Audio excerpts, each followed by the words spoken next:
India की मारूफ कारोबारी शख्सियत और आईपीएल की क्रिकेट टीम किंग्स 11 पंजाब के शरीक मालिक और कायद-ए-आज़म मोहम्मद अली जिन्नाह के पड़नवासे नीस वाडिया को जापान में भंग रखने के इल्जाम में मार्च में हिरासत में लिया गया था। जापान के सरकारी ब्रॉडकास्टर एनएचके के रेडियो स्टेशन पर नीस वाडिया के हिरासत में लिए जाने से मुतालिक रिपोर्ट नशर हुई, जिसके मुताबिक इन्हें 25 ग्राम भंग स्मगल करने के इल्जाम में गिरफ्तार किया गया और इन्हें 2 साल की सजा भी सुनाई गई। इस इंकशाफ के बाद इनकी टीम किंग्स 11 पंजाब को मुश्किलात का सामना भी हो सकता है, क्योंकि इस टीम की शरीक मालिक बॉलीवुड अदाकारा प्रीति जिंटा भी हैं। बानी पाकिस्तान मोहम्मद अली जिन्नाह के पड़नवासे नीस वाडिया के पास जो भंग बरामद हुई, इसकी कीमत 1.5 लाख जापानी येन बताई जा रही है। रिपोर्ट के मुताबिक 47 साल नीस वाडिया ने हुकाम को बताया कि भंग इनके अपने इस्तेमाल के लिए थी। वाडिया ग्रुप के तर्जुमान के मुताबिक नीस वाडिया फिलहाल इंडिया में है। ये सजा मुअत्तल होने वाली बात है, लिहाजा नीस वाडिया अपनी दूसरी तमाम जिम्मेदारियां अदा कर रहे हैं। हम आजाद जराये से इस बात की तस्दीक नहीं हो सकी कि नीस वाडिया फिलहाल इंडिया में है या जापान में है।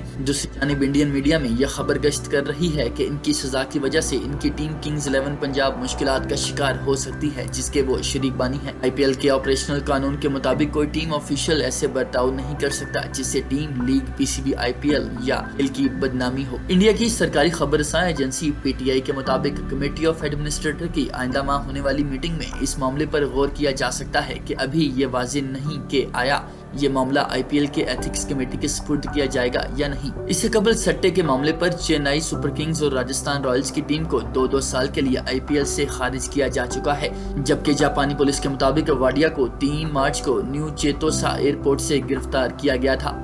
इन पर 25 ग्राम भंग स्मगल करने का इल्जाम था। इसने भंग जेब में रखा हुआ था। इन्हें ड्रग्स की जांच के माहिर कुत्ते ने पकड़वाया था। एनएचके की रिपोर्ट के मुताबिक पुलिस मामले की तहकीकात कर रही है। नीस वाडिया और बॉलीवुड अदाकारा प्रीति जिंटा का अफेयर एक जमाने में सुर्खियों में था, लेकिन 10 साल कबल सन 2009 में दोनों अलहदा हो गए थे।